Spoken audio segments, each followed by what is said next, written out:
వీడేంటి ఇలా మాట్లాడుతున్నాడు? నేనేదో బెదిరిద్దాం అనుకుంటే వీడది నిజం చేసి చూపించేలా ఉన్నాడే. ఇప్పుడు నేనేం చేయాలి? మరీ ఇలా తయారయ్యాడేంటి వీడు? వీడి మొండితనంతో నాకు చావు రాకముందే చావు వచ్చేలా ఉంది అని అనుకుంటూ వెంటనే రియాన్ష్కి ఫోన్ చేసింది.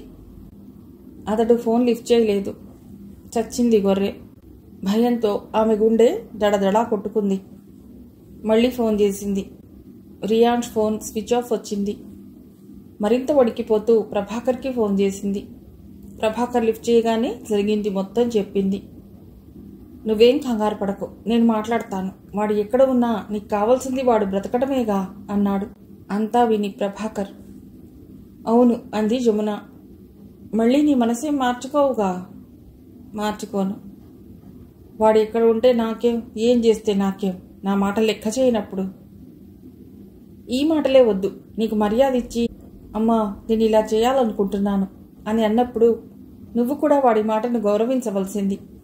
అది వదిలేసి వాడేదో ఎల్కేజీ పిల్లాడైనట్టు వాడిని బెదిరించడం మొదలెట్టావు. ఇప్పుడేమో లబోదిబో అంటున్నావు. నా మాట మాత్రం వింటాడా? ఈ పాటికి వాడేమైనా చేసుకుంటే ఎవరు బాధ్యులు? అసలే వాడెంత ఆవేశపరుడో నీకు తెలీదా?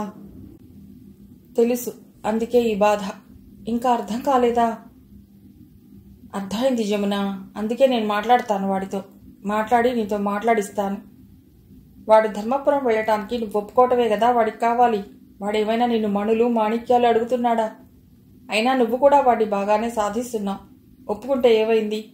ఈ బాధంతా ఉండదుగా నీకు అన్నాడు ప్రభాకర్. లేదండి, నేను ఒప్పుకుంటాను. ముందు వాడు నాతో మాట్లాడితే చాలు. ఈ భయంతో ముందు నేను చచ్చేలా ఉన్నాను అంది. రియాన్ష్ విషయంలో ఆమె ఇప్పుడు ఎంత భయపడుతుందో, ఎంత బాధపడుతుందో ఆమె గొంతులో వినిపిస్తోంది. జమునలో అంత బేలతనం ఎప్పుడూ చూడలేదు. ప్రభాకర్కి కూడా భయం అనిపించింది. ప్లీజ్ నువ్వు అలా అనకు జమున. నేను ఇప్పుడే రియాన్ష్తో మాట్లాడతాను. వాడు నా ఫోన్ కూడా లిఫ్ట్ చేయకపోతే నేను వాళ్ళ ఫ్రెండ్ని కాంటాక్ట్లోకి తీసుకుంటాను. ఏ విషయం నీకు మళ్ళీ ఫోన్ చేస్తాను, ధైర్యంగా ఉండు అంటూ ఆయన వెంటనే జమున ఫోన్ కట్ చేసి రియాన్ష్కి కాల్ చేశాడు. అంతవరకు ఛార్జింగ్ అయిపోయి స్విచ్ ఆఫ్లో ఉన్న రియాన్ష్ ఫోన్ ఛార్జింగ్ పెట్టగానే ఆన్ అయింది. రింగ్ రావటం వినగానే లిఫ్ట్ చేసి, నానా ఫోన్లో ఛార్జింగ్ అయిపోయింది, ఇప్పుడే పెట్టాను. నేనే నీకు ఫోన్ చేద్దాం అనుకున్నా. ఇంతలో నువ్వే చేశావు. చెప్పండి నాన్న అన్నాడు రియాన్ష్. ఏముంది రియాన్ష్ చెప్పటానికి?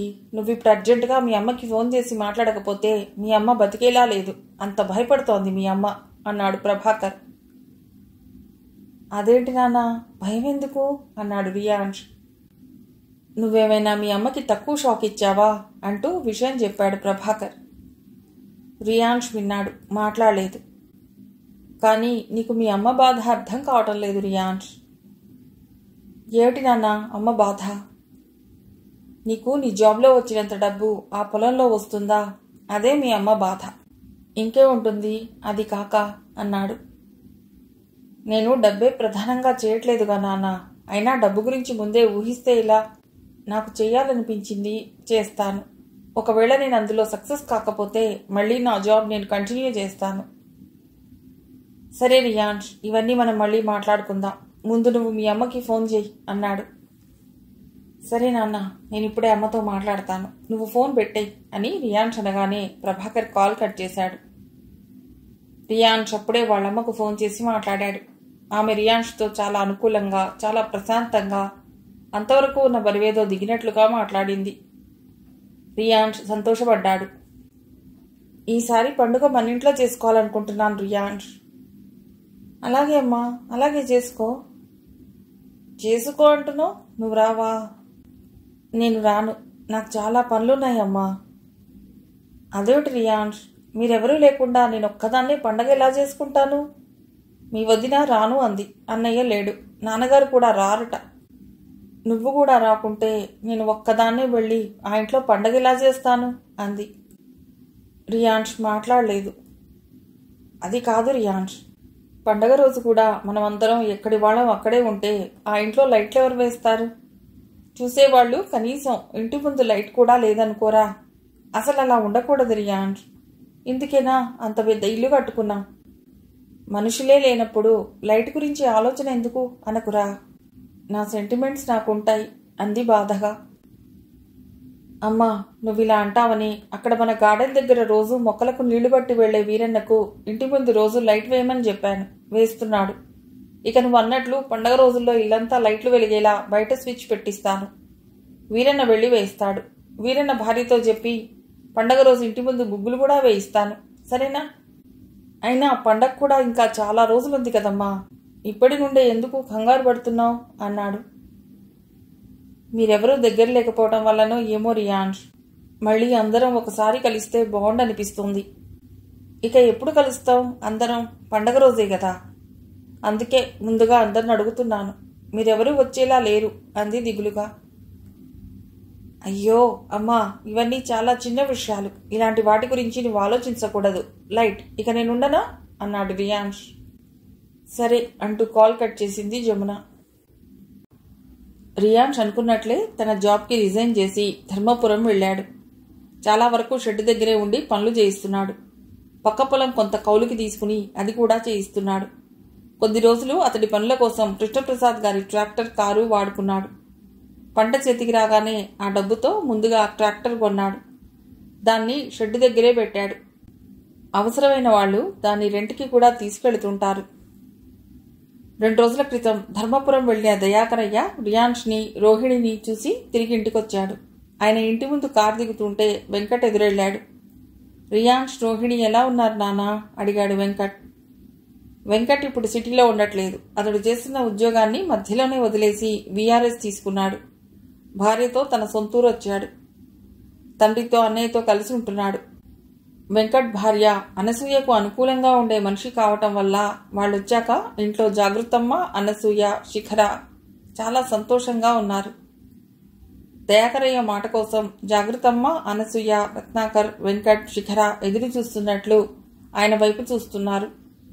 వంటగదిలో ఉన్న వెంకట్ భార్య కూడా కారు శబ్దం విని హాల్లోకి వచ్చి అందరితో కలిసింది. దయాకరయ్య కూర్చోగానే అనసూయ మంచినీళ్లు తెచ్చి ఇచ్చింది. ఆయన ఆ నీళ్లు తాగి అందరి వైపు ప్రశాంతంగా చూసి, వాళ్ళకేం లక్షణంగా ఉన్నారా, వాళ్ళని చూస్తుంటే మనస్సు నిండిపోతోంది. అంత బాగున్నారు. ఇప్పుడు రియాన్ష్ ఎక్కడున్నాడు అనుకుంటున్నారు అన్నాడు నవ్వి ఆహ్లాదంగా. ఎక్కడ నాన్నా, రియాన్ష్ ఎక్కడున్నాడు అడిగాడు ఆతృతగా రత్నాకర్. నా స్నేహితుడు బలరామయ్య ఇంట్లో. అవునా, అదెప్పటి నుండి నాన్నా? రియాన్ష్ జాబ్కి రిజైన్ చేసి వచ్చినప్పటి నుండి. కృష్ణప్రసాద్ వాణ్ణి వాళ్ళ నాన్న దగ్గర ఉంచాడరా. అది కూడా పెద్ద మండువాలోగిలి ఇల్లు కదా, మనకు తెలియందేముంది. అక్కడ ఉంటూ పొలం చేయిస్తున్నాడు. అవునా, పొలం దగ్గర వాడికో షెడ్ ఉంది కదా నాన్న, అక్కడ ఉండేవాడు మొదట్లో. ఇప్పుడు అక్కడ ఉండట్లేదా? లేదురా, అందులో పనివాళ్ళని ఉంచాడు రియాన్ష్. భార్యాభర్త ఉంటారు. వాళ్ళిద్దరూ ఎప్పుడూ అక్కడే ఉండేలా ఏర్పాటు చేశాడు. పొలం చుట్టూ ముళ్లతీగతో కంచె కూడా వేయించాడు. మొత్తం ఆర్గానిక్ పంటనే పండిస్తున్నాడు. పంటంతా బయట దేశాలకు పంపుతున్నాడు. ఇప్పుడు రాబడి కూడా బాగా ఉంది అన్నాడు దయాకరయ్య. అందరూ ఆయన చుట్టూ కూర్చుని ఆసక్తిగా ఉంటున్నారు. శిఖర చెవులు రిక్తరించి మరీ వింటోంది. ఏమైనా రియాన్ష్ పొలం చేయించటంలో, పంట పండించటంలో ఇప్పటి టెక్నాలజీని బాగా వాడుకుంటున్నాడు. అందుకే మనల్ని మించిపోయాడు రత్న. బలరాం, కృష్ణప్రసాద్ కూడా అదే అంటున్నారు. వాళ్ళలా అంటుంటే రియాన్ష్ నా మనవడని చెప్పుకోవటానికే గొప్పగా ఉందిరా అన్నాడు. జాగృతమ్మ మొహం ఆనందంతో వెలిగిపోతోంది. అనసూయ, వెంకట్ భార్య పక్కపక్కనే కూర్చుని జాగృతమ్మను గమనిస్తున్నారు. దయాకరయ్య అందరి వైపు చూసి, బలరాం నాతో ఏమన్నాడో తెలుసా రత్న అన్నాడు.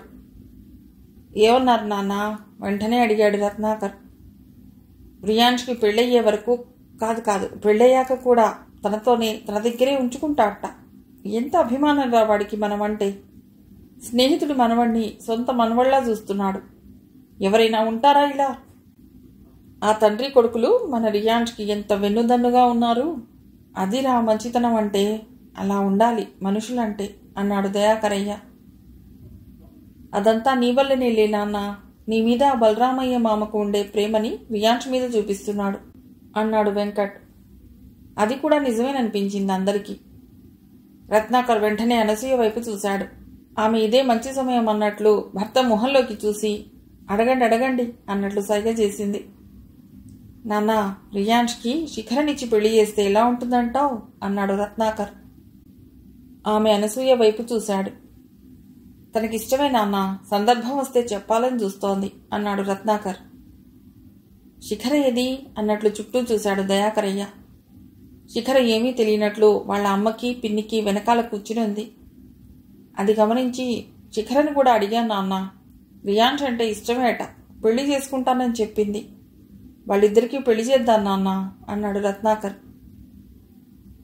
మీ అమ్మ కూడా ఇలాగే అంది రత్న, పిల్లలు ఒకరినొకరు ఇష్టపడుతున్నారట, నాతో చెప్పింది. నాకు కూడా వాళ్ళకు పెళ్లి చేయటం ఇష్టమే, కానీ మన చేతిలో ఏముంది, అంతా జమున ఇష్టం కదా. ఒకరోజు నువ్వు అనసూయ వెళ్ళి జమునతో ప్రభాకర్తో మాట్లాడి రండి అన్నాడు దయాకరయ్య. చూడు రత్న, నువ్వు గాని అనసూయ గాని ఒకప్పుడు అలా అనుకున్నాం, ఇలా అనుకున్నాం, ఇప్పుడు జమున దగ్గరికి ఎలా పెడతాం అని అనుకోకండి. అవసరం మనది. ఒకవేళ జమున తొందరపడి ఏమైనా అన్నా పట్టించుకోకండి. ఎందుకంటే రియాన్స్ మీద తనకుండే అభిప్రాయాలు తనకుంటాయి. మనకి కావాల్సింది వాళ్లకు పెళ్లి చేయటం. సరేనా అంది జాగృతమ్మ. సరే అమ్మా, ఆదివారం అయితే బావగారు కూడా ఉంటారు, వెళ్ళి మాట్లాడొస్తాం అన్నాడు రత్నాకర్. శిఖరాది వినగానే లేచి ఫోన్ పట్టుకుని పక్కకెళ్ళింది. రియాన్స్కి ఫోన్ చేసింది. ఇంట్లో వాళ్ళు ఏం మాట్లాడుకుంటున్నారో చెప్పింది. ఓ, ఇంకేమైతే మా శిఖరమ్మ తొందరలోనే ధర్మపురం వస్తుందన్నమాట అన్నాడు జోవియల్గా రియాన్స్.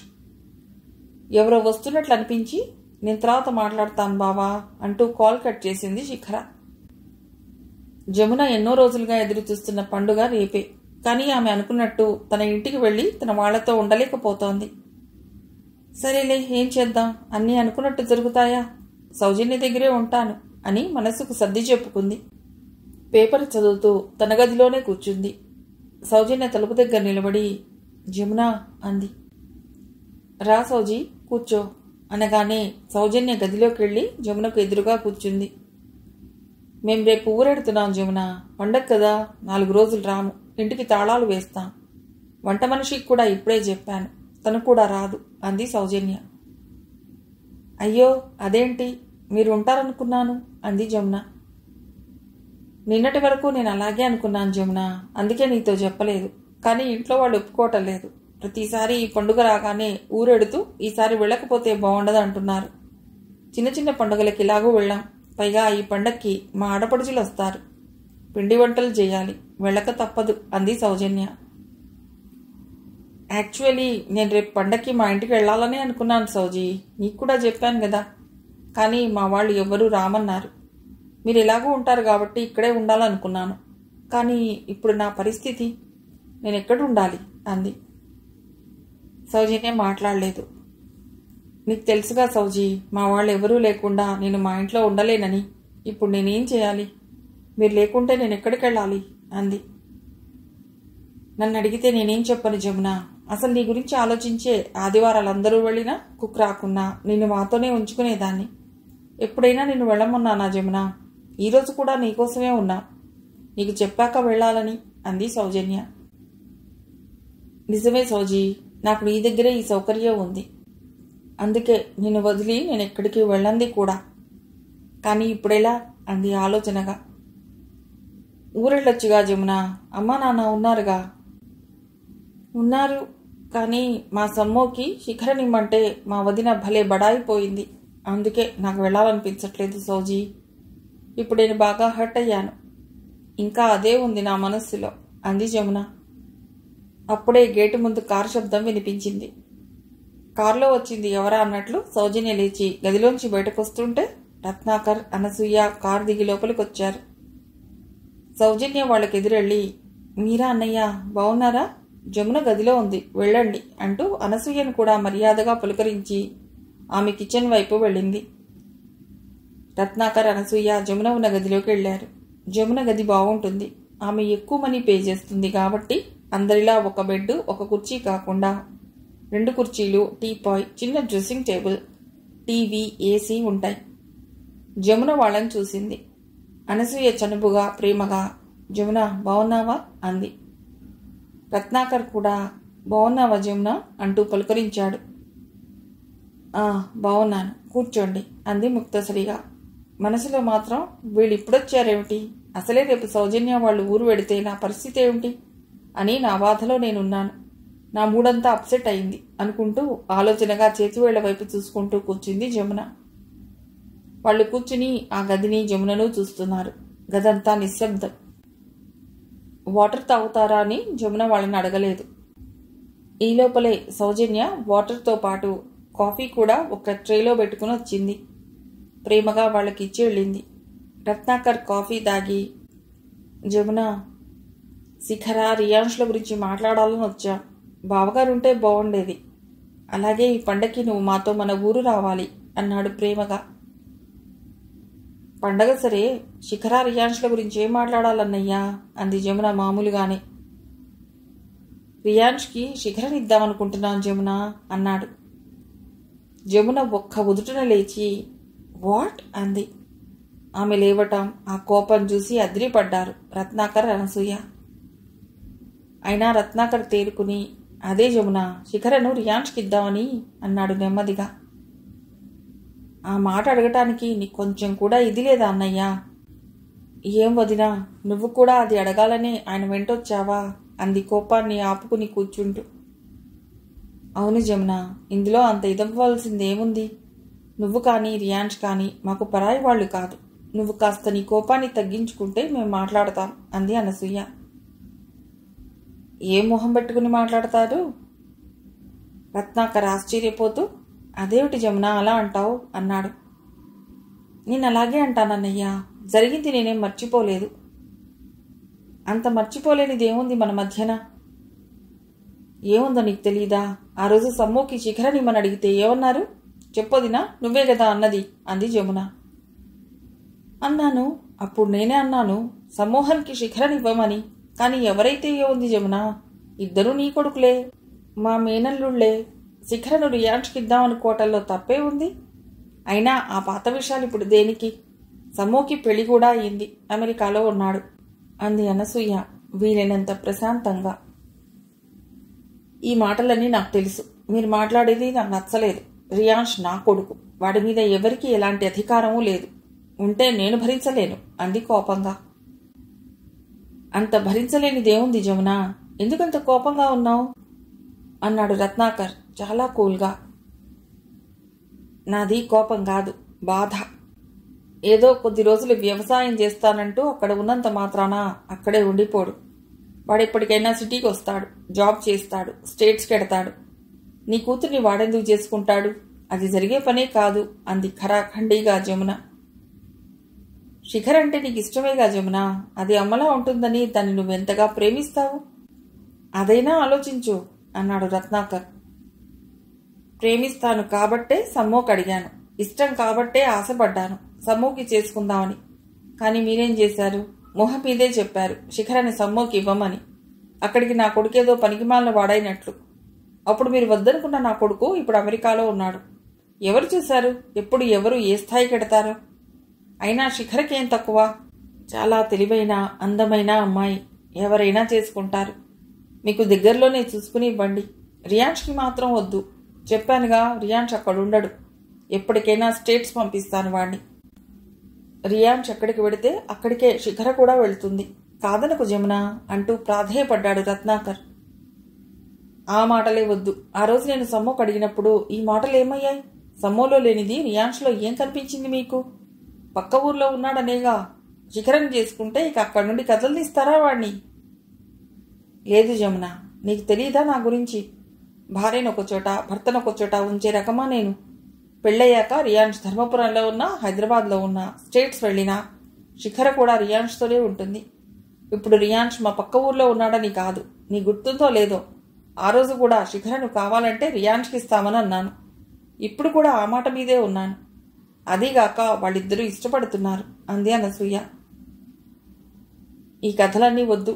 ఆ రోజు రియాన్ష్కి శిఖరని ఇస్తానని నువ్వు ఊరికే ఏం అనలేదు. చాలా ఆలోచించా అన్నావు. నాకు ఆ మాత్రం తెలియదనుకోకు. అది కూడా చెప్తాను విను అంది జమున. ఏం చెప్తుందో అని ఆమెనే చూస్తున్నారు రత్నాకర్, అనసూయ.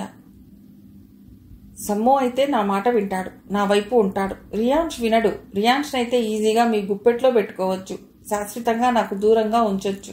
అదే మీ ఆలోచన. ఇక మీరు వెళ్ళొచ్చు. నాతో ఎంతసేపు మాట్లాడినా ఇంతే. వాదన వద్దు. నన్ను కాసేపు ఒంటరిగా వదిలేయండి అంది జమున. జమున మానసిక స్థితి అయోమయంగా ఉంది. రత్నాకర్, అనసూయ ఇంకేం మాట్లాడలేకపోయారు. కొద్దిసేపు అలాగే కూర్చున్నారు. వెళదామండి అంది అనసూయ. ఉండు వెళదాం అన్నట్లు భార్య వైపు చూసి ఆ తర్వాత, జమున, శిఖరను చేసుకుంటే మా అన్నయ్య నాకేమిస్తాడు? బయట అమ్మాయి అయితే బోలెడు డబ్బు వస్తుంది అన్న ఆలోచన నీలో ఉండొచ్చు. నిజమే, రియాన్ష్ తెలివికి వ్యక్తిత్వానికి గొప్పవాళ్లే వస్తారు అమ్మాయిని ఇవ్వటానికి. కానీ నేను కూడా ఏమాత్రం తక్కువ చేయను శిఖరకు. ఆ రోజు నీ దగ్గర కొన్న పొలం నేను శిఖర కోసమే కొన్నాను. అది పెళ్లిలో శిఖరకే ఇస్తాను. పెళ్లి కూడా ఘనంగా చేస్తాను. నాకు ఉండేది 2 అమ్మాయిలే కాబట్టి నేనేది చేసినా వాళ్ల కోసమే. రోహిణికి ఎంత ఇచ్చానో శిఖరకు కూడా అంతే ఇస్తాను. ఏ విషయంలోనూ తక్కువ చేయను అన్నాడు రత్నాకర్. లేదులే అన్నయ్య, నువ్వెన్ని చెప్పినా మీకు నాకు సరిపోదు. నన్ను అర్థం చేసుకుంటే మంచిది అంది జమున. సరే జమున, నువ్వు మళ్ళీ ఒకసారి ఆలోచించుకుని ఏ విషయం ఫోన్ చేయి అంటూ లేచి వెళ్లి కారులో కూర్చున్నాడు రత్నాకర్. అనసూయ కూడా అతడి వెంట వెళ్ళింది. కారు వెడుతున్న శబ్దం విన్నాక తలుపు పట్టుకుని చాలాసేపు ఏడ్చింది జమున. ఏడుపు తగ్గాక లేచి కూర్చుంది. పక్కనే ఉన్న మొబైల్ అందుకుని జాగ్రత్తమ్మకి కాల్ చేసింది. జాగ్రత్తమ్మ తన మొబైల్ స్క్రీన్ మీద జమున ఫోటో కనిపించగానే నవ్వుతూ లిఫ్ట్ చేసి, హలో జమున అంది. అమ్మా అంది ఏడుపు గొంతుతో జమున. ఏమైందే జమున, నీ గొంతు అలా ఉందేమిటి? అన్నయ్య, వదిన నీ పక్కనే ఉన్నారా అంది. లేదమ్మా, వాళ్ళెప్పుడో వెళ్ళారు. అదేమిటి, నిన్ను పండక్కి తీసుకురమ్మని చెప్పాను. అమ్మా, అసలే నేను నా బాధలో ఉంటే శిఖరను రియాన్ష్కి ఇస్తామని వచ్చారమ్మా వాళ్ళు అంది జమున. సరే, వాళ్ళు ఎందుకు వచ్చారో నాకు తెలుసు కానీ ముందు నువ్వెందుకు బాధపడుతున్నావు అది చెప్పు అంది జాగ్రత్తమ్మ. అది తర్వాత చెప్తాను గాని నేను రియాన్ష్కి శిఖరను ఎలా చేసుకుంటానమ్మా? సమ్మోకి ఇవ్వకుండా రియాన్ష్కి ఇవ్వటం ఏమిటి? నేనంత తెలివిలేనిదాన్నా? వాళ్ళు తానా అంటే తందానా అనటానికి నాకు కూడా కొంచెం ఉంది. అందుకే చేసుకోను అని తెగేసి చెప్పి పంపాను. ఇంకెప్పుడు నన్ను అడగరు శిఖరను చేసుకోమని అంది. ఏం మాట్లాడుతున్నావు జమున? అలా ఎందుకన్నావే? వాడు నీ తోడబుట్టినవాడు, నీతో సంబంధం కలుపుకోవాలని వచ్చాడు. నాకు తెలుసులేమ్మా, అసలు ఇది ఎవరి ఆలోచన? ఎవరి ఆలోచన? ఆ కృష్ణప్రసాద్ ఆలోచన. ఇంకెవరు చేస్తారు ఇలాంటి ఆలోచన? ఆ రోజు నీ పెద్ద మనవరాల్ని అంకిత్కి ఇస్తావన్నప్పుడే నాకు కొంచెం భయం అనిపించింది. అయినా మీ ఇంటికి ఆ అబ్బాయి అల్లుడుగా వస్తే నాకేంటి అనుకుని అది అప్పుడే వదిలేశాను. కానీ కృష్ణప్రసాద్ నేను తనని పెళ్లి చేసుకోలేదన్న పగతో తను చేయాలనుకున్నదంతా చేసేశాడు. అది ఏమీ తెలియని వాడిలా, ఎక్కడా బయటకు రాకుండా చాలా తెలివిగా చేస్తున్నాడు అంది జమున. అసలు నువ్వేం మాట్లాడుతున్నావు జమున? ఆ కృష్ణప్రసాద్ గురించి ఎందుకలా ఆలోచిస్తున్నావు? అసలు నువ్వు అందరికీ దూరంగా ఒంటరిగా ఉండటం వల్లనే ఇలా తయారయ్యావు. మీ అన్నయ్యలు, మీ అమ్మా నాన్నలు నీ సంతోషం, నీ మంచి చెడుల గురించి ఆలోచించరు అన్నంతగా మారిపోయావు. కానీ అదంతా నీ భ్రమ. రియాన్ష్ విషయంలో కూడా కృష్ణప్రసాద్ ఏమో చేశాడని అనుకుంటున్నావు. అది కూడా భ్రమే. ఆ జాబ్ మానేసి రియాన్ష్ ధర్మపురం వచ్చినప్పటి నుండి అన్ని విధాలుగా ఆ కృష్ణప్రసాద్నే సహాయంగా ఉన్నాడు. అసలు ఆ కృష్ణప్రసాద్ నువ్వు అనుకునేలాంటి మనిషి కాదు. నీకు తెలియదా అంది జాగ్రత్తమ్మ. ఎందుకు తెలీదు? మంచితనం ముసుగులో ఉండేవాళ్లే ఇలాంటి పనులు చేస్తారు. ఇంత చెప్పినా నువ్వు మళ్ళీ అతడినే సమర్థిస్తున్నావు చూడు. అదే అతడి తెలివి. మీ అందరికీ నేనేమైపోయినా పర్వాలేదు కదా అంటూ కోపంగా ఫోన్ పెట్టేసింది జమున. జాగ్రత్తమ్మ భయపడి మళ్లీ ఫోన్ చేసింది. జమున లిఫ్ట్ చేయలేదు. జాగ్రత్తమ్మ కాళ్ళు చేతులు వణికాయి. భర్త దగ్గరికి వెళ్ళింది. ఆమెను చూడగానే, ఏమిటి జాగృతి, ఏంటలా ఉన్నావు అన్నాడు దయాకరయ్య. మనం అర్జెంటుగా జమున దగ్గరికి వెళ్ళాలి. అదేదో బాధలో ఉంది, ఏదేదో మాట్లాడుతోంది. అడిగితే తర్వాత చెప్తానంది. కోపంగా ఫోన్ కట్ చేసింది. నేను ఫోన్ చేస్తే లిఫ్ట్ చేయట్లేదు. నాకు చాలా భయంగా ఉంది అంది. అదేంటి, రత్న వాళ్లతో రావట్లేదా జమున? రేపు పండుగ గదా. మన పిచ్చి కాకుంటే అది వస్తుందా? వాళ్ళు వస్తున్నారట. వాళ్ళు వెళ్లిన పని కూడా జరిగినట్లు లేదు. జమున గురించి మనకు తెలియదా? తన మాటలతో వాళ్ళని ఎంత కష్టపెట్టిందో ఏమో అని జాగ్రత్తమ్మ అంటుంటే రత్నాకర్, అనసూయ కారు దిగి లోపలికొచ్చారు. జాగ్రత్తమ్మ ఆతృతగా, జమున బాగుందా రత్న?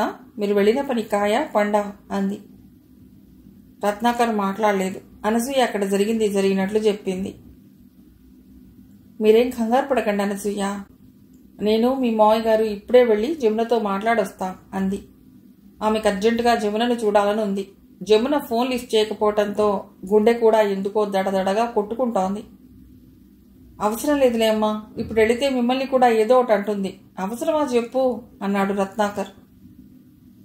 లేదులే రత్న, మేం వెళ్ళాలి. నువ్వు అడ్డు చెప్పకు. నీ చెల్లెలు ఒంటరిగా ఉండి అలా తయారయ్యింది. లేకుంటే మీతో అలా మాట్లాడుతుందా? అయినా దాని మాటలు పట్టించుకోవద్దు. అదేవైనా మాకు పరాయిదా? ఆవేశంలో ఏదో అంటుంది. నేను వెళ్ళి మాట్లాడతాను అంది. అది కాదమ్మా, రేపు పండగ పెట్టుకుని నువ్వు వెళితే ఎలా? వెళ్ళొద్దు. మీరేనా చెప్పండి నాన్న, మీ ఇద్దరూ లేకుంటే ఏం బాగుంటుంది ఇక్కడ అన్నాడు రత్నాకర్ తండ్రి వైపు చూసి. దయాకరయ్య భార్య మొహంలోకి చూశాడు. జాగృతి ఎందుకింత భయపడుతుంది? జమున ఏం మాట్లాడుంటుంది ఫోన్లో అని ఆలోచిస్తూ, లేదులే రత్న, ఇక్కడ మీరంతా ఉన్నారుగా, జమునకు ఎవరున్నారు? అసలు జమున మీతో వచ్చి ఉంటే మేం వెళ్లేవాళ్లం కాదు. అందుకే మేం వెళ్ళి పిండి వంటలు ఇచ్చి మాట్లాడొస్తాం. ఒక్కతే ఏం చేసుకుంటుంది? జమున సంగతి మనకు తెలియదా? ముందు పెట్టి తినమన్నా తినే రకం కాదు అంటూ లేచాడు దయాకరయ్య. ఆయనలా లేచి నిలబడగానే, సరే నాన్న, అలాగే వెళ్ళండి. వెంకట్, నువ్వు వెళ్ళు అమ్మ వాళ్లతో అంటూ కార్తీస్ ఇచ్చాడు రత్నాకర్. పెడతానన్నయ్య అని వెంకట్ అనడం వినగానే అనసూయ, శిఖర, వెంకట్ భార్య గబగబా కిచెన్లోకి వెళ్లి జమున కోసం ఓ పెద్ద స్టీల్ క్యాన్ నిండా పిండి వంటలు తెచ్చి కారులో పెట్టారు. కారులో కూర్చుని కొద్ది దూరం వెళ్ళాక జమునకు కాల్ చేసింది జాగ్రత్తమ్మ. జమున లిఫ్ట్ చేయలేదు. వెంకట్ ఒక్క క్షణం కారాపి, ఎవరి ఫోన్ నుంచైనా జమునకు ఫోన్ చేయి, నీ ఫోన్లోంచి కూడా చేయి అంది జాగ్రత్తమ్మ. వెంకట్ ఆమె చెప్పినట్లే కారు దిగి వేరే వాళ్ల ఫోన్లోంచి జమున ఫోన్ నంబర్కి డయల్ చేశాడు. జమున ఏ కాల్ని లిఫ్ట్ చేయలేదు. లేదమ్మా, జమున ఫోన్ కలవట్లేదు అంటూ వెంకట్ వచ్చి కారులో కూర్చున్నాడు. కారు త్వరగా పోనీ వెంకట్ అంది భయంగా జాగ్రత్తమ్మ. ఆమె కంగారు చూసి, నువ్వేం భయపడకు అన్నట్లు దయాకరయ్య ఆమె చేతిని పట్టుకున్నాడు. వెంకట్ కార్ స్పీడ్ పెంచాడు.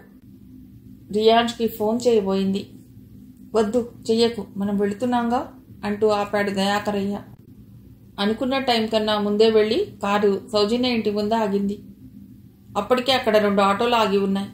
సౌజన్య కొడుకు కోడలు ఆ ఆటోలలో లగేజ్ పెడుతూ కనిపించారు. జాగ్రత్తమ్మ కారు దిగింది. దిగండి, ఇక్కడే మన జమున ఉండేది అంది దయాకరయ్యతో. నేను దిగను, నువ్వు వెళ్ళి జమునను తీసురా, జమున వాళ్ళ ఇంటికి ఎడదాం అంటూ ఆయన కారు దిగలేదు. వెంకట్ కూడా కారులోనే ఉన్నాడు. ఆమె త్వరగా జమున ఉన్న గదిలోకి వెళ్ళింది. ఆమె వెళ్లేసరికి జమున బెడ్ మధ్యలో కూర్చుని మోకాళ్ల మధ్యన తలపెట్టుకుని ఉంది. జమునను అలా చూడగానే కరిగిపోయింది జాగ్రత్తమ్మ. జమునకు దగ్గరగా వెళ్ళి, జమున అంది. తల్లి గొంతు వినగానే జమున ఆశ్చర్యపోతూ తల ఎత్తి చూసింది. అమ్మా, నువ్వొచ్చావా అంది. ఆమె గొంతులోనే కాదు, కళ్లలో కూడా ఒక విధమైన షాక్. అవును జమున, ఎలా ఉన్నావు? ఇంకా బాధపడుతూనే ఉన్నావా అంటూ జమున తలని మిరింది. తల్లి ప్రేమలోని ఆ గాఢత పిల్లలకి అర్థం అవుతుందనుకుంటారు, కానీ అర్థం కానిదే అదే. జమున మాట్లాడకుండా జాగ్రత్తమ్మను తన పక్కన కూర్చోబెట్టుకుంది. నాన్నగారు వెంకట్ కూడా వచ్చారు, కారులో ఉన్నారు, నిన్ను తీసుకురమ్మన్నారు, రావడదాం అంది జాగ్రత్తమ్మ కూర్చుంటూ. నేను రాను అంటూ బెట్టు చేసింది జమున. అలా అనకే జమున, నేను మీ ఇంటికి తీసుకెళ్లాలని వచ్చాను, రావడదాం అంటూ బతిమాలింది జాగ్రత్తమ్మ. మా ఇంటికా? ఎందుకు? నువ్వేదో నాతో ఉండటానికి వచ్చినట్లు పిలుస్తున్నావు. నువ్వేం ఉండవు, ఉంటే ఒక్కరోజు ఉంటావేమో, ఆ తర్వాత ఉంటావా అంది. ఈ లోపల బయట కారు చూసి హడావిడిగా జమున గదిలోకి వచ్చింది సౌజన్య. అమ్మయ్యా, వచ్చారా పిన్ని? బాగున్నారా? మేం ఊరెడుతున్నాం పిన్ని, మేం లేకుంటే జమున ఎక్కడ ఉంటుందా అని కంగారు పడ్డాను. జమున రాను అన్నా నేను వినకుండా జమునను మాతో మా ఊరు తీసుకెళ్లాలని ఇదిగో ఈ బ్యాగ్లో తన బట్టలు సర్ది పెట్టాను. మా కోసం ఆటో వచ్చింది, ఇంతలో మీరు కూడా వచ్చారు. ఇప్పుడు నాకు నిశ్చింతగా ఉంది అంది. జాగ్రత్తమ్మ బ్యాగ్ వైపు చూసింది. వెంటనే సౌజన్యను దగ్గరికి తీసుకుంది. నా కూతురంటే నీకెంత అభిమానం సౌజన్య అంది. తమ పిల్లలకి ఎవరైనా హెల్ప్గా ఉన్నారంటే చాలు, ఇలాగే ఉంటుంది ఏ అమ్మాయినా. జాగ్రత్తమ్మ కళ్ళు కృతజ్ఞతతో తడవటం సౌజన్య చూసింది. అయ్యో పిన్ని, ఇది చాలా చిన్న విషయం, నాదే ఉంది పిన్ని, మీ ముందు నేను చాలా చిన్నదాన్ని అన్నిట్లో అంది సౌజన్య వినయంగా. సౌజన్య కోసం ఎదురు చూస్తూ వాళ్ళు గేట్ దగ్గర నిలబడి ఉండటం జాగ్రత్తగా గమనించింది. ఇక ఆలస్యం చేయకుండా బ్యాగ్ అందుకుని, లే జమున, లేచి గదికి తాళం పెట్టు. ఆటో వాళ్ళు ఎక్కువసేపు ఆగరు, వాళ్ళని ఎక్కువసేపు నిలబెట్టకూడదు. వచ్చే త్వరగా, మనం వెళితే సౌజన్య గేట్కి తాళాలు వేసుకుని వెళుతుంది అని. వెళ్ళొస్తాం సౌజన్య అంటూ వెళ్ళి కారులో కూర్చుంది. జమున కూడా సౌజన్యకు బాయ్ చెప్పి వెళ్ళి తల్లి పక్కన కారులో కూర్చుంది. లోలోన సంతోషపడుతూ తల్లి చేతిని గట్టిగా పట్టుకుంది. జమున కారులో కూర్చోగానే, అమ్మా జమున, బాగున్నావా? నువ్వు ఫోన్ తీయలేదని మీ అమ్మ చాలా కంగారు పడింది. నిన్ను చూసే వరకు మీ అమ్మ పరిస్థితి మామూలుగా లేదు. ఇప్పుడు చూడు ఎంత ప్రశాంతంగా ఉందో అన్నాడు నవ్వి దయాకరయ్య. వెంకట్ కూడా జమున వైపు తిరిగి చూసి, నువ్వు మా ఫోన్లే కాదు వేరే నెంబర్ నుండి చేసినా లిఫ్ట్ చేయలేదు జమున, అందుకే భయపడుతూ అప్పటికప్పుడు బయలుదేరి వచ్చాం అన్నాడు. జమునను చూశాక వాళ్ళకి నిజంగానే టెన్షన్ తగ్గింది. ఆ విషయం జమునకు తెలుస్తోంది. జమున వెంటనే తన మొబైల్ పట్టుకుని, ఒక్క నిమిషం నాన్న, మనం వస్తున్నట్టు వీరన్నకు ఫోన్ చేస్తాను అంటూ వీరన్నకు ఫోన్ చేసింది. వాళ్ళు వెళ్లేసరికే వీరన్న తన భార్యతో ఉన్నాడు. ఇద్దరూ కలిసి చకచకా ఇంట్లో పనులన్నీ చేశారు. వీరన్న భార్య వంట చేసింది. జాగ్రత్తమ్మ తనతో తెచ్చిన పిండి వంటలతో అందరికీ భోజనం పెట్టింది. జమునకు కొసరి పెట్టింది. అది చూసి దయాకరయ్య, వెంకట్ ముసిముసిగా నవ్వుకున్నారు. భోజనాలయ్యాక, నువ్వు ఊరెళ్ళు వెంకట్, రేపు పండగ గదా, జమున దగ్గర నేను నాన్నగారు ఉంటాం అంటూ వెంకట్ని ఆ రాత్రికే ఊరు పంపింది జాగ్రత్తమ్మ. జమున కాస్త స్థిమితంగా సంతోషంగా ఉండటం చూసి జమున దగ్గరికి వెళ్ళి కూర్చుంది జాగ్రత్తమ్మ.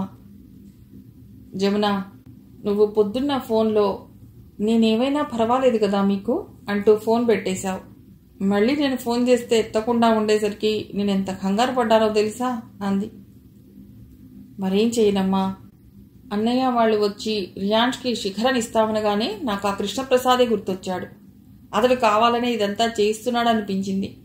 నేను సమ్మో విషయంలో పూర్తిగా సంతోషంగా ఉన్నానని చెప్పలేను, కానీ వాడి కెరీర్ పరంగా నేను కోరుకున్నట్లు వాడి లైఫ్ ఉన్నందుకు నాకు సంతోషమే. కానీ మా మధ్యన ఉన్న బంధం మాత్రం రోజు రోజుకి పలుచబడిపోతోంది. ఆ విషయం నేను ఖచ్చితంగా చెప్పగలను. వాడేదో అమెరికాలో నాకు దూరంగా ఉన్నాడని నేను ఈ మాట అనటం లేదు. సారూప్య విషయం గురించి ఆలోచించి నేను ఈ మాట అంటున్నాను. సమ్మో ఇండియాలో ఉన్నప్పుడు ఆ అమ్మాయి ముందు నాకు ఫోన్ చేసి మాట్లాడగలిగేవాడు కాదు. ఇప్పుడు ఇంకా మారాడనుకో, ఒక తల్లికి కొడుక్కి మధ్యన ఉన్న బంధం కోడలు రాగానే తెగిపోవాలా అమ్మా? అలా తెగిపోతుందా అంది జమున. అలా ఎందుకు ఆలోచిస్తావు అంది జాగ్రత్తమ్మ. నేను ఆలోచించటం కాదమ్మా, అదే జరుగుతుంది. నేను, నా కోడలు, కొడుకు అన్న బంధాలు సంబంధాలు పెద్దగా ఏమీ లేవు మా మధ్యన. అలాంటప్పుడు నేను కనీసం రియాన్స్ విషయంలోనైనా జాగ్రత్తగా ఉండొద్దా? అసలే నాకు అనసూయోజనకు పడదు.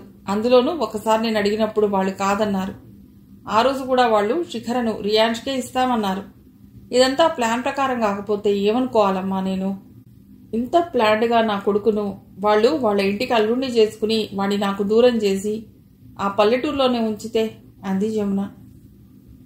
ఒక్క నిమిషం ఆగు జమున, ఆవేశపడకు. సమ్మో సారూప్యాల విషయంలో నువ్వు అసంతృప్తిగా ఉన్నావు, భయపడుతున్నావు. ఆ విషయం నాకు అర్థమవుతుంది. కానీ రియాన్స్ విషయంలో నువ్వు చాలా తప్పుగా ఆలోచిస్తున్నావు. శిఖర నీ కళ్ల ముందు పెరిగిన పిల్ల, వాళ్ళ అమ్మా నాన్నల దగ్గర పెరిగిన పిల్ల కాదు.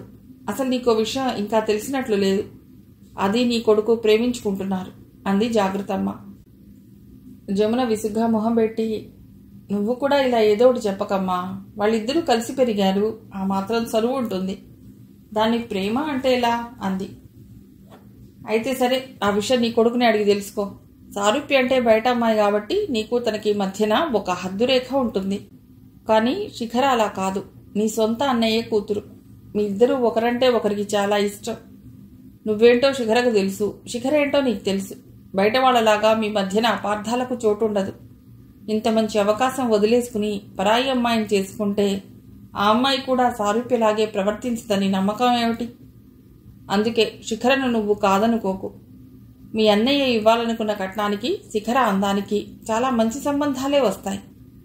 కోరి వచ్చారని నువ్వు వాళ్ళని చులకనగా చూడటం చాలా తప్పమ్మా జమున అంటూ నచ్చజెప్పింది జాగ్రత్తమ్మ. మరి ఆ రోజు నేను కోరే వచ్చాను కదా, సమ్మోకి ఎందుకు ఇవ్వలేదు? వాళ్ళు చేసింది తప్పు కాదా? మళ్ళీ అదే మాట మాట్లాడతావేమిటి జమున? శిఖర రియాంష్ని ప్రేమిస్తుంటే సమ్మోకి ఇవ్వలేదంటావేమిటి? నువ్విప్పుడు వద్దన్నట్టే అనసూయ ఆ రోజు వద్దనకుండా ఉంటే మీ ఇద్దరి పంతాలకు పిల్లలు బాధపడేవాళ్ళు. నువ్వు కావాలంటే రియాంష్తో కూడా మాట్లాడి చూడు ఈ విషయం. వాడేం చెప్తాడో విని నిర్ణయం తీసుకో. బాగా ఆలోచించుకో జమున. నాకు నిద్ర వస్తోంది, నేను ఎడతాను అంటూ లేచి తన గదిలోకి వెళ్ళింది జాగ్రత్తమ్మ. దయాకరయ్య నిద్రపోకుండా ఆమె కోసమే చూస్తూ ఉన్నాడు. ఏముంటుంది జమున అన్నాడు. జమున సారూప్య సమ్మూల విషయంలో కొంచెం బాధపడుతున్నదండి. అంటే ఇక్కడ సారూప్య చెడ్డదని కాదు, అలాని జమున కూడా అంత రాసుకుని పూసుకుని తిరిగే మనిషి కాదు. వాళ్ళిద్దరూ వాళ్ళకు తెలియకుండానే ఒక సరిహద్దు రేఖ గీసుకున్నారు. ఎక్కడ ఆ గీతను దాటుకుని మా అత్తగారితో చనువుగా ఉంటే తన పెత్తనాన్ని నా మీద చెలాయిస్తుందో, ఆర్డర్లు వేస్తుందోనన్న భయం సారూప్యది. తనకే తాను ప్రేమను కోడలిపై చూపితే కోడలి దగ్గర చులకనైపోతానన్న అనుమానం జమునది. ఇద్దరూ అలా అంటీ ముట్టకుండా ఉన్నారు అంది జాగ్రత్తమ్మ. దయాకరయ్య నవ్వాడు. ఇదేమీ వింత విషయం కాదండి, నాకు తెలుసు. కానీ కొంతమంది కొట్టుకునేదాకా పోట్లాడుకున్నా తెల్లవారేసరికి ఏం జరగనట్లు కలిసిపోతారు. కానీ మన జమున మనస్తత్వం అలాంటిది కాదు. అందుకే వాళ్ళిద్దరి మధ్యన అలా నడుస్తుంది అంది. సరేలే జాగృతి, అలా నడవటం కూడా కొంత మంచిదే. పూర్తిగా విడిపోరు, అలా అని కలిసిపోరు. అత్తాకోడళ్లకి ఇది కూడా ఒక వరమే. కుటుంబం అన్నాక ఇలాంటి అసంతృప్తి మనస్పర్ధలు తప్పవు. నువ్వు ఎక్కువగా బాధపడకు, వాళ్ళిద్దరి గురించి ఆలోచించి పడుకో అన్నాడు దయాకరయ్య. లేదులేండి, ఈ వయసులో నేను ఇలాంటివన్నీ ఆలోచించి ఏం చేస్తాను అని తనలో తానే అనుకుంటూ పడుకుంది. పక్క గదిలో ఉన్న జమున నిద్రపోలేదు, యూట్యూబ్ చూస్తూ ఉంది. ప్రభాకర్ ఫోన్ చేశాడు. అది చూసి నవ్వుకుంటూ, ఈయన గారికి ఇప్పుడు తీరింది నాకు ఫోన్ చేయటానికి అనుకుని ఫోన్ లిఫ్ట్ చేసింది. ప్రభాకర్ జమున అని అనే లోపలే జమున సంతోషపడుతూ, నేను ఇప్పుడు ఎక్కడ ఉన్నానో తెలుసా అండి అంది.